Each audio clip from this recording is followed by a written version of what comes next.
Restez là, puisque dans quelques instants, Gabriel Gélinas se joint à nous. On a un match comparatif qui sera certainement vous plaire, puisqu'on va mettre en opposition la nouvelle Audi S7 contre la Tesla S. C'est un pas mal.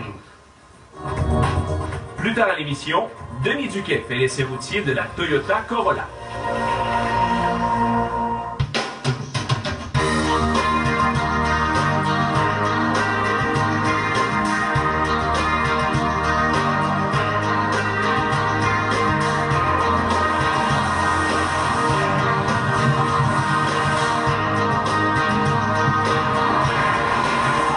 Ça peut paraître étrange qu'on va vous proposer au cours des prochaines minutes, mais c'est un match comparatif entre deux voitures de sources énergiques complètement différentes, la Tesla S et l'Audi S7, une qui est écologique et l'autre qui est à moteur thermique à prix comparatif. On parle de voitures de plus de 100 000 $.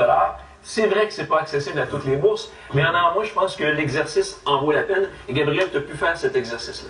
Oui, effectivement, quand mon premier contact avec la Tesla Model S, la voiture électrique, ça remonte à décembre 2012. Et à partir de ce moment-là, on a commencé à jongler avec l'idée de faire un match comparatif avec cette voiture-là. Puis en consultant notre collègue Marc Lachapelle ici, on a établi qu'une bonne rivale pour cette voiture-là, ce serait une Audi S7. Justement au niveau du prix, parce que le prix doit être comparable. On parle de 105 000 $ pour la Tesla Model S, 106 000 $ pour la Audi S7. On est vraiment dans les mêmes barèmes. Exactement au niveau du prix, mais aussi au niveau du style de la voiture. C'est ce qu'on a remarqué, parce qu'il s'agit dans les deux cas de berline avec un haillon arrière. C'est vrai. Donc, on a réuni justement cette Tesla Model S avec la grosse batterie de 85 kW. Une voiture qui est vraiment superbe côté design et aussi extrêmement aérodynamique parce qu'elle a une calandre qui est pleine à l'avant. Il n'y a pas de radiateur vu que c'est une voiture électrique. Fond plat aussi sous la voiture. Le design est vraiment réussi. Ça faisait vraiment réagir beaucoup les gens au simple... Lorsqu'on s'approche de la voiture, tout de suite, la poignée de porte se dégage là, pour qu'on puisse l'ouvrir. À l'intérieur, évidemment, il faut souligner la qualité du design et aussi d'assemblage de cette voiture-là, parce que Tesla, c'est un nouveau constructeur, si on veut, en termes de voiture. Et la qualité d'assemblage était vraiment remarquable.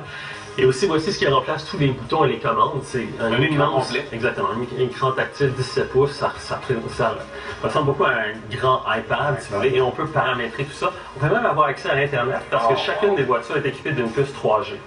Donc, ça nous permet évidemment toutes les fonctionnalités de l'Internet, on peut les retrouver sur cette voiture-là. Alors, aussi au niveau de l'habitabilité, 895 litres d'espace si on conjugue le haillon arrière et le coffre avant, parce qu'il y a un coffre avant sur cette voiture-là, étant donné qu'il n'y a pas de moteur sous le capot avant, exactement, tout à fait. Alors ça, c'est un peu le portrait, si on veut, de la Model S. Et la concurrente, bien évidemment, c'est la Audi S7. Oui. Alors la Audi S7, c'est une voiture un peu plus conventionnelle, on la connaît bien. Audi, il faut dire qu'ils sont passés maîtres dans la qualité d'assemblage, l'exactitude des jonctions, des tôleries de la voiture, la finition intérieure, tout ça. Donc, c'était vraiment une concurrente de taille pour la Tesla Model S. Elle était surtout plus puissante. Donc, on parle ici de 420 chevaux et 406 livres-pieds de couple versus 362 chevaux et 325 livres-pieds de couple pour la Tesla. Donc, il y avait un avantage, point de vue performance peut-être, pour la S7. En termes de poids? Oui, ben aussi le poids, c'est quand même, la Tesla Model S, c'est quand même assez lourd. Okay. Et donc, on s'était dit que les performances plus élevée de la S7 serait compensée peut-être par la faible consommation de la Model S, faible consommation d'énergie.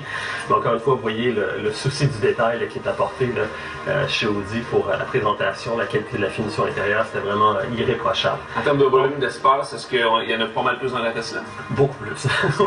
la Tesla est une voiture beaucoup plus logeable que la Audi S7, ça c'est sûr.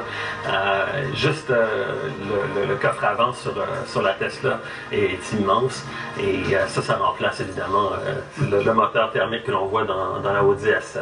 Maintenant, notre essai, notre match comparatif, on a fait deux choses. On a fait une boucle de 232 km dans les cantons de l'Est avec les deux voitures la même journée. Oui. Et on est aussi allé sur le circuit d'Icar. Donc, on voulait mesurer sur la route et sur la piste. Exactement.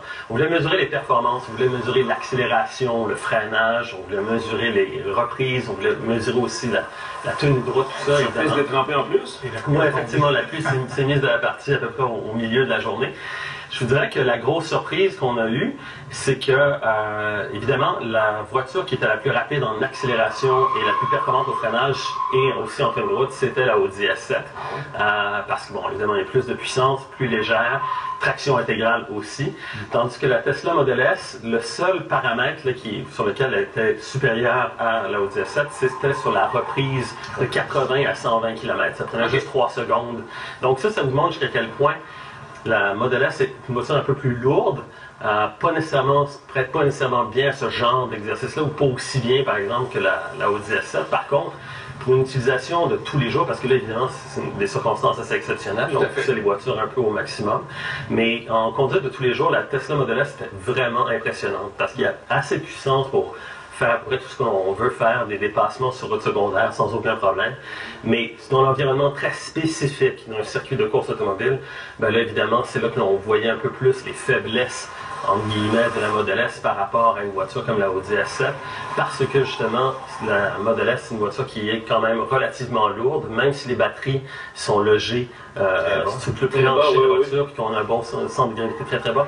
Il y en demeure pas moins qu'elle demeure beaucoup plus lourde que la Audi S7, et comme Marc va vous le confirmer, ou n'importe qui conduit des voitures sur une piste de course, l'ennemi numéro 1 de la performance sur un circuit, c'est le poids. Alors, ça, on peut pas avoir une voiture plus légère, il y aurait moins de batterie, puis son autonomie qui est sur Autre chose aussi qu'il faut mentionner, c'est qu'avec la Model S, on n'a jamais pu faire plus que 2 tours rapides consécutifs. Parce que tout de suite, l'ordinateur de bord voit à quel point on consomme l'énergie de façon drastique et donc va réduire la puissance du moteur de façon à préserver justement l'autonomie. Donc, c'est pas une voiture qui se prête à ce genre d'exercice-là, mais pour une conduite de tous les jours, c'est vraiment une voiture exceptionnelle et qui, je pense, va être en mesure de convertir beaucoup de gens pour qui une voiture électrique, ça demeure quelque chose d'un peu obscur. Une fois qu'on a conduit cette voiture-là, on peut se permettre de croire que c'est envisageable de... On voit le futur de l'automobile. Est-ce qu'il y a une gagnante? En fait, oui, il y a une gagnante dans le match, oui, c'est la Audi S7, mais par une très faible marge, justement en raison de ses performances qui sont un peu plus relevées, puis évidemment, dans le guide de l'auto, on met souvent aussi l'accent sur les performances. Donc tout ça, tous les résultats, les analyses, les comparaisons sont dans le guide de l'auto 2014. Le match met la Audi S7 gagnante. Toi, personnellement, si tu avais un choix demain matin, ce serait? Moi, j'étais vraiment séduit par la Tesla Model S. Ça, je dois le dire. C'est une voiture vraiment exceptionnelle, un design superbe. Et si c'était juste pour une utilisation de tous les jours, ça me conviendrait parfaitement. Marc, ça serait quoi, ça? Je n'ai pas encore conduit la Model S. C'est le nouveau paradigme dont on emploie ce mot-là. Exactement. Ça change tout. Denis? Moi, j'irais pour la Audi. Parce qu'il y a un vote de confiance à long terme, parce que là, c'est beau, tout nouveau, tout beau, Tesla, mais moi, j'ai une couple de personnes qui en ont essayé ou qui en ont eu, puis ils ont eu toutes sortes de petits problèmes. Peut-être qu'il y en a autant que la Audi S7, mais j'aime autant la... En tout cas, c'était vraiment intéressant de voir ces 2 super bagnoles en match comparatif. Gabriel, merci beaucoup pour toutes ces informations. Je vous invite à demeurer des nôtres parce qu'au retour de la pause, c'est déjà le temps de notre essai routier de la semaine. Il va être question de la toute nouvelle Toyota Corolla.